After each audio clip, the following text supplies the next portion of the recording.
2011ஆம் ஆண்டு வெளிவந்து மாபெரும் வெற்றி பெற்ற திரைப்படம் கோ.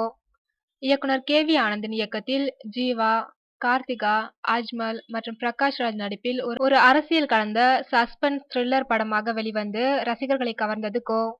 மீண்டும் 4 வருடங்கள் கழித்து கோ படத்தின் 2ஆம் பாகத்தை தற்போது எடுத்து வருகின்றனர்.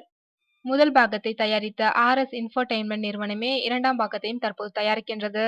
2011ஆம் ஆண்டு வெளிவந்து மாபெரும் வெற்றி பெற்ற கோ திரைப்படம் படத்தின் நாயகன் ஜீவா மற்றும் இயக்குனர் கே.வி. ஆனந்த் இருவருக்குமே ஒரு மாபெரும் வெற்றியை பரிசளித்தது. காட்சிகளை விறுவிறுப்புடன் அமைத்து படத்தை ஒரு சஸ்பென்ஸ் த்ரில்லராக எடுத்திருந்தார் கே.வி. ஆனந்த்.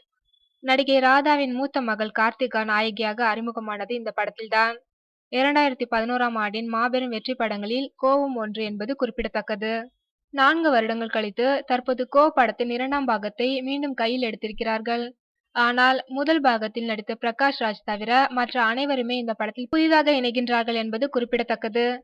புதுமுக இயக்குனர் சரத் இயக்கத்தில் பாபி சிம்ஹா, நிக்கி கல்ரானி மற்றும் பிரகாஷ் ராஜ் ஆகியோர் இந்த படத்தில் முக்கிய வேடங்களில் நடிக்கின்றனர்.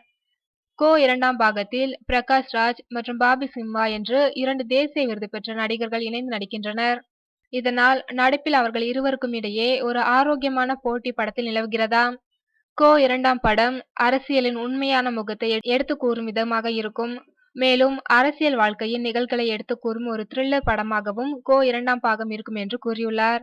படத்தின் ஃபர்ஸ்ட் லுக் மற்றும் மோஷன் போஸ்டர்கள் ஏற்கனவே வெளியாகி ரசிகர்களிடம் நல்ல வரவேற்பை பெற்றுள்ளது என்பது குறிப்பிடத்தக்கது.